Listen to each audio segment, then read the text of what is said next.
या सोचिए कि अमेरिका जिस आदमी को अपने सबसे कीमती तलवार समझ रहा हो, वो सोच रहा हो कि ये मेरा सबसे बड़ा जासूस है, और वही आदमी एक नहीं बल्कि 9 साल तक अमेरिका या CIA की पीठ में छुरा घोंपता है। और आपको पता है अमेरिका की वो सारी इंफॉर्मेशन अमेरिका के सबसे बड़े दुश्मन रशिया तक पहुंचाता है। रशिया तक ही नहीं पहुंचाता जब बल्कि CIA के सबसे बेहतरीन 10 एजेंटों को फांसी पर चढ़वा देता है। यार ये है अमेरिका की धरती के सबसे बड़े डबल एजेंट की कहानी। ये वो कहानी है जिसने पूरे CIA और पूरे अमेरिका को हिला के रख दिया। यार इस दुनिया में सबसे खतरनाक आदमी वो नहीं है जो बंदूक लेकर आपके सामने खड़ा है। सबसे खतरनाक आदमी वो होता है जो सिस्टम के अंदर बैठा होता है, आपके सिस्टम के अंदर, और आपके सिस्टम की हर इंफॉर्मेशन आपके दुश्मन तक पहुंचाता है। और पता है कहते हैं एजेंसीज की दुनिया में कि शराब, पैसा, लालच, कमजोर चरित्र जब ये एक साथ मिल जाते हैं ना तो एक आदमी को नहीं पूरे सिस्टम को हिला सकते हैं यार। और दुनिया के या अमेरिका के उस डबल एजेंट का नाम था एल्ड्रिच एम्स। एम्स का जो जन्म हुआ था 1941 में अमेरिका में हुआ, और एम्स एक मिडिल क्लास फैमिली का था। लेकिन मिडिल क्लास फैमिली में सबसे बड़ी चीज जो इसके फादर थे वो CIA के अंदर एक ऑफिसर थे यार, पहले से ही CIA के अंदर। तो बचपन से ही एम्स क्या था, उस घर में रह रहा था जहां हर रोज जासूसी की बातें सुनाई देती थी। उसे हर रोज एक नई नई इंफॉर्मेशन मिलती थी, तो बचपन ही जासूसी में गुजरा। लेकिन एम्स के जो पिताजी थे इन्हें शराब की आदत लग गई यार, और धीरे धीरे क्या कर दिया, ये हैवी ड्रिंकर बन गए, बहुत ज्यादा शराब पीने लग गए। इससे CIA को लगा कि यार नहीं, कि इतनी ज्यादा ड्रिंक करना और कई बार ऐसी इंफॉर्मेशन किसी के सामने दे देना जो CIA के लिए तो हानिकारक है ही है, पूरे अमेरिका के लिए भी हानिकारक है। तो CIA ने डिसाइड किया कि यार आप जो एम्स के जो फादर हैं उनको CIA से हटा दिया जाएगा, कहीं और शिफ्ट कर दिया जाएगा। लेकिन इनके फादर ने, एम्स के फादर ने सिर्फ एक ही अच्छी चीज करी। क्या करी कि अपना CIA से हटने से पहले एम्स को क्या कर दिया, CIA में जॉब दिलवा दी। मतलब दुनिया की सबसे खतरनाक एजेंसी में से एक CIA, वहां पर क्या हुआ, एम्स का रिक्रूट कर दिया गया। सिक्योरिटी क्लियरेंस तो उसके फादर ने दे दी क्योंकि फादर ऑलरेडी क्या थे, CIA के अंदर एक एजेंट थे, तो सिक्योरिटी क्लियरेंस मिलने में एम्स को कोई दिक्कत नहीं हुई। लेकिन CIA ज्वाइन करने से पहले एम्स के अंदर एक बात समझ में आ गई थी। उसने कहा यार कि देश के लिए कितना भी कर लो, मेरे फादर ने हमेशा देश के लिए किया, लेकिन मेरे फादर ने क्या किया, शराब पीना स्टार्ट कर दिया। तो CIA ने धीरे धीरे मेरे फादर से दूरियां बना ली। उसके अंदर देशभक्ति नहीं आई, उसके अंदर देश को लेकर नफरत जाग गई। CIA ज्वाइन करने से पहले उसने कहा कि जब मेरे फादर ने देश के लिए बहुत काम किया, सब कुछ किया, मेरे फादर को मेडल्स कुछ भी नहीं मिले। जहां मेरे फादर ने ड्रिंक करना स्टार्ट कर दिया, दारू पीना स्टार्ट कर दिया, और मेरे फादर को इन लोगों ने CIA से ही हटा दिया। तो यहाँ नफरत पैदा हो चुकी थी CIA की डेस्क में बैठने से पहले एम्स के अंदर। और जैसे फिर एम्स ने क्या किया, CIA ज्वाइन करी और धीरे धीरे डेस्क में बैठा था, तो CIA की ही एक ऑफिसर से क्या हो गया, एम्स को प्यार हो गया। वो ऑलरेडी CIA में जॉब करती थी और दोनों ने तय किया कि यार वो शादी कर लेंगे, और दोनों ने शादी कर ली। और धीरे धीरे क्या हुआ कि एम्स और इसकी जो वाइफ के बीच में क्या हुआ, धीरे धीरे कड़वाहट पैदा होना शुरू हुआ, क्योंकि वाइफ ऑलरेडी CIA के लिए वफादार थी और उसको धीरे धीरे लगा कि यार जो एम्स है उसके अंदर कहीं ना कहीं CIA या अमेरिका को लेके अच्छी भावना नहीं है। इससे धीरे धीरे दोनों के बीच में मतभेद पैदा होना शुरू हुए और इन्होंने डिसाइड किया कि हम क्या करेंगे, डिवोर्स ले लेंगे, और एक डिवोर्स फाइल कर दिया। और अमेरिका की कोर्ट ने एम्स को बोला कि आप इतने रकम के साथ, और एक जो हमारे देश के अंदर भी होता है जब पति पत्नी दोनों डिवोर्स लेते हैं तो ज्यादातर केसों में पति को बोल दिया जाता है कि तुम अपनी पत्नी को इतना पैसा दोगे या इतना भत्ता दोगे। तो सेम एम्स के अंदर भी क्या हुआ, एम्स को भी कोर्ट ने, अमेरिका कोर्ट ने बोला कि तुम्हें अपनी पत्नी को इतना पैसा देना पड़ेगा, और रकम बहुत बड़ी थी। और यहाँ पर क्या हुआ, एम्स ने अपना सब कुछ बेच बाच के जो भी पैसा कमाया हुआ था चीजें अपनी पत्नी को दिया और डिवोर्स ले लिया। इससे और ज्यादा नफरत हो गई एम्स के अंदर। एम्स ने बोला यार मैं भी CIA के अंदर एक ऑफिसर हूँ, मेरी बीवी भी CIA के अंदर एक ऑफिसर है, और हम दोनों ने डिवोर्स लिया तो मुझे ही क्यों पैसा देना पड़ा। यहाँ से कहीं ना कहीं धीरे धीरे जो बचपन की जो स्टार्टिंग की चीजें थी वो और ज्यादा क्या हो गया, एम्स के अंदर नफरत पैदा होना शुरू हो गया। और यहाँ से भी धीरे धीरे क्या किया, एम्स ने क्या किया, ड्रिंक करना स्टार्ट कर दिया जैसे इसके फादर करते थे, सेम वही हैबिट आ गई। और क्लब में जाना, चीजें करना, तो एक नई लड़की से, एक सुंदर सी लड़की से फिर एम्स की दोस्ती हो गई, और दोस्ती धीरे धीरे क्या हो गया, प्यार में बदल गई। और एम्स ने डिसाइड किया कि नहीं यार मैं अब एक दूसरी शादी और करूंगा, और एम्स ने एक और शादी कर ली। और जो इसकी जो नई वाइफ थी उसके बहुत महंगे महंगे शौक थे भाई, बड़ी बड़ी पार्टीज अटेंड करना, महंगी महंगी चीजें खरीदना, महंगे मोबाइल फोन खरीदना, सब कुछ।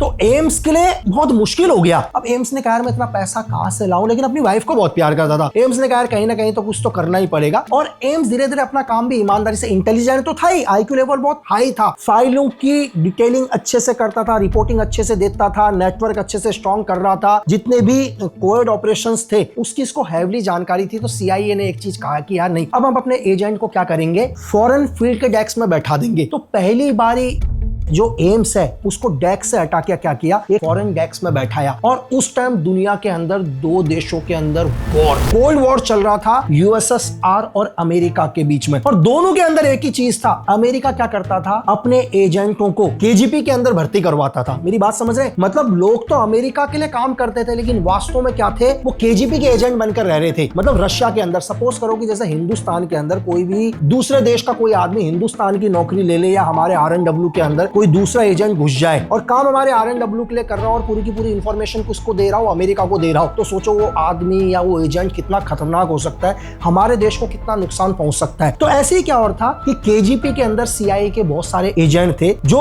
रशिया की वो हर इंफॉर्मेशन सीआईए तक पहुंचाते थे। और इस सब की जानकारी एम्स को पता थी, क्योंकि एम्स ने, मैंने आपको बोला, क्योंकि वो पहले ही डेस्क में बैठा हुआ था। अब एम्स को पहली बारी उस टाइम के यूएसएसआर यानी कि सोवियत संघ के डेस्क में बैठा दिया। और एम्स क्या करता था, खुले तौर पर यूएसएसआर के एम्बेसी में जाता था। और एम्बेसी में जाने के बाद सीआईए को भी लगता था कि यार एम्स धीरे धीरे क्या कर रहा है, अपने नेटवर्क को स्ट्रॉन्ग कर रहा है, अपने नेटवर्क को बढ़ा रहा है। और एम्स ने पहली बारी क्या किया, जब ये यूएसएसआर एम्बेसी के अंदर गया, इसने एक लिफाफा क्या कर दिया, वहां छोड़ के आ गया उसके एम्बेसडर के लिए। और जब वो लिफाफा खोला तो उस लिफाफे के अंदर इसने एक चीज लिखा हुआ था कि हमारे बहुत सारे ऐसे एजेंट हैं जो आपके केजीपी में काम कर रहे हैं, मैं आपको उनके बारे में बता सकता हूं, लेकिन उसके लिए मुझे $50,000 चाहिए। और इसने अपना एक कोड दे दिया था। जब उन्होंने वो पढ़ा, वो लेटर पढ़ा, उन्होंने रशिया के साथ, केजीपी के साथ शेयर किया, तो उन्होंने कहा ठीक है, हम इन्हें 50,000 देते हैं। और 50,000 क्या दे दिया, एम्स को पहली बारी अपने देश के साथ गद्दारी करने के लिए रशिया ने 50,000 दिए, जो जासूसी की दुनिया में बहुत कम पैसा माना जाता है। क्योंकि मैंने आपसे हमेशा कहता हूं कि दुनिया की सबसे महंगी चीज है इंफॉर्मेशन। और यहां पर पहली बार जब 50,000 मिलते हैं तो क्या करता है एम्स, एक ऐसे जासूस के बारे में रशिया को बता देता है जो केजीपी के अंदर काम कर रहा था और एक्चुअल में क्या था, सीआईए का एजेंट था। केजीपी धीरे धीरे उस जासूस को ट्रैक करना शुरू करती है, उसकी हर एक्टिविटीज को देखती है, तो पता चलता है ये तो सीआईए के लिए काम कर रहा है। तो क्या होता है, केजीपी उस जासूस को गायब कर देती है। और अमेरिका को पहली बार लगता है कि यार उनका एक एजेंट से बहुत टाइम से कांटेक्ट नहीं हो पा रहा, सीआईए भी अपने एक एजेंट को ढूंढना शुरू करती है। लेकिन अब एम्स ने पहली बार अपने देश के साथ गद्दारी करी। अब क्या हुआ, ये वो दुनिया है जहां, ये वो दलदल है जहां एक बार आदमी घुस गया ना यार, फिर वापस नहीं आ पाता। तो केजीपी ने उसको बोला कि तुझे हम और पैसा देंगे, तुझे जितना पैसा चाहिए उतना पैसा देंगे, बस तू क्या कर, हमें इंफॉर्मेशन दे। अब उसको आदत लग गई थी भाई, उसको लगा कि यार मैंने एक छोटी सी तो इंफॉर्मेशन दी, एक आदमी का नाम दिया और उसके बदले मुझे क्या दिए, 50,000 दिए, $50,000। जबकि उस टाइम एम्स की जो सालाना सैलरी थी वो एक साल की सैलरी लगभग $65,000 से $70,000 थी एक साल की। और एम्स को लगा कि मैंने सिर्फ एक नाम दिया और मुझे $50,000 मिल गए। अब यहीं से एम्स ने क्या किया, धीरे धीरे इंफॉर्मेशन देना शुरू कर दिया केजीपी को। हर वो इंफॉर्मेशन देता कि हमारे कौन से एजेंट तुम्हारे केजीपी के अंदर है। और धीरे धीरे धीरे क्या हुआ, एम्स की इंफॉर्मेशन के हिसाब से या इनकी इंफॉर्मेशन को फॉलो करते हुए सीआईए के 10 एजेंट गायब हो गए। और जब अपने सीआईए ने केजीपी में 10 एजेंट को ढूंढना शुरू किया, उनके बारे में एनालाइज किया, तो सीआईए के होश उड़ गए ये सुनकर कि केजीपी ने 10 एजेंट को फांसी पर लटका दिया। और ये सारे के सारे क्या थे, सीआईए के लिए काम करते थे। और यहीं से सीआईए को पहली बार पता चला कि कोई ना कोई तो ऐसा है हमारी धरती में जो हर इंफॉर्मेशन केजीपी को दे रहा है। लेकिन सीआईए ने हर आदमी के ऊपर शक करना स्टार्ट किया। लेकिन क्या है, एम्स उस टाइम बहुत सीनियर पोजीशन पर बैठा हुआ था, एम्स के ऊपर शक ही नहीं गया। और एम्स क्या था, कोई भी काम खुले में करता था। मतलब ऐसा नहीं कि छुपके से यूएसएसआर की एम्बेसी के अंदर जाता। लेकिन सबको क्या लगता था कि एम्स अपना नेटवर्क बढ़ा रहा है, वो यूएसएसआर एम्बेसी में जाता है, अपने नेटवर्क को बढ़ाता है, इंफॉर्मेशन इंफॉर्मेशन को कलेक्ट करने की कोशिश करता है। जबकि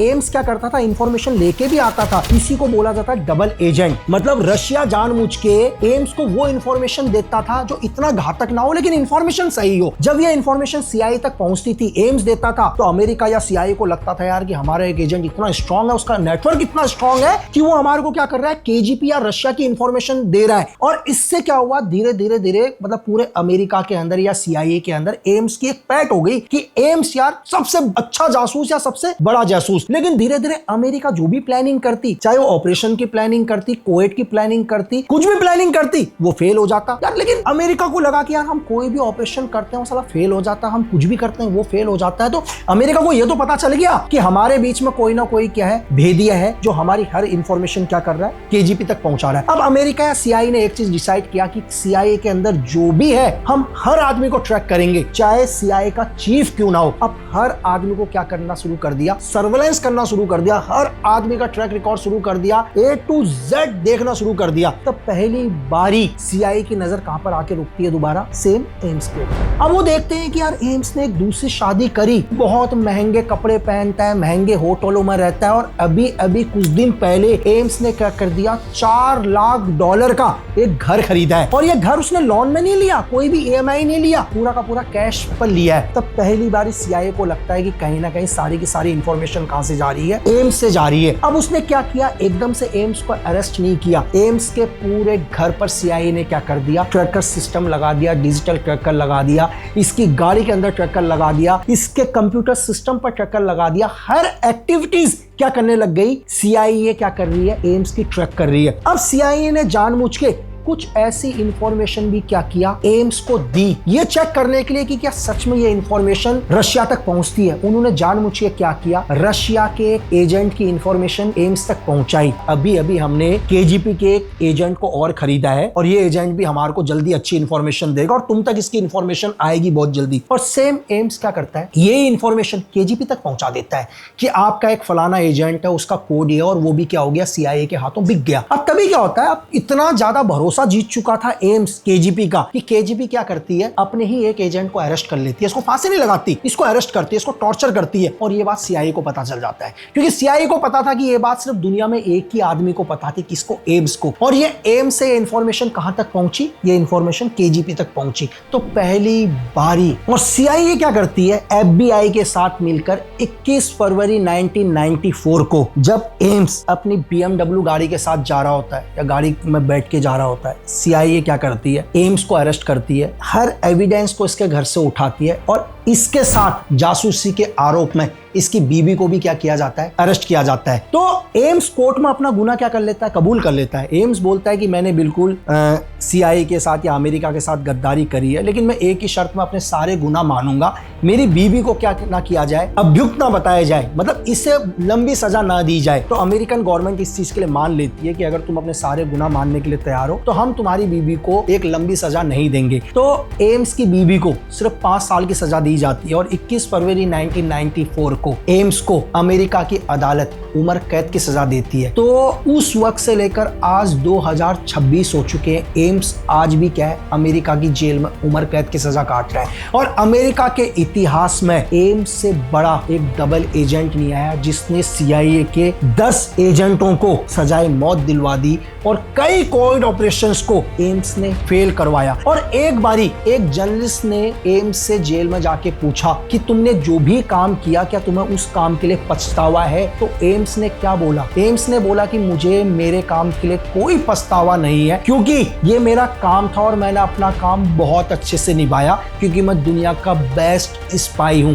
मैं अमेरिका जैसे देश में रह के, उनके डेस्क पर रहकर उनकी हर इंफॉर्मेशन मैंने केजीपी तक दी, और 10 साल तक मुझे सीआईए नहीं पकड़ पाई, ये मेरा काम था। तो दुनिया के अंदर मैं सिर्फ ये कहना चाहता हूं कि दुनिया का कोई भी जासूस हो, वो सिर्फ अपने मुल्क के लिए काम करता है, क्योंकि दुनिया में कुछ ही लोग ऐसे हैं, कुछ एक डबल एजेंट ऐसे हैं जो पैसों के लालच में आकर या किसी भी लालच में आके अपने देश को अंधकार में डालते हैं। इसलिए मैंने आपको दुनिया की सबसे पावरफुल एजेंसी में से एक सीआईए की एक डबल एजेंट की कहानी बताई। तो मैं आपको इस पूरे सीरीज में दुनिया के हर देश की एक सबसे बेहतरीन ऑपरेशन बताऊंगा जिससे वो देश की एजेंसी, मैं कहता हूं कि दुनिया के सबसे बेहतरीन एजेंसी में से एक है, और उसी देश की उस डबल एजेंट की कहानी भी बताऊंगा जिस डबल एजेंट ने उसके देश को अंधकार में डाल दिया। क्योंकि मैं आपसे हमेशा कहता हूं दुनिया में कि देश प्रेम से बड़ा कोई धर्म नहीं होता।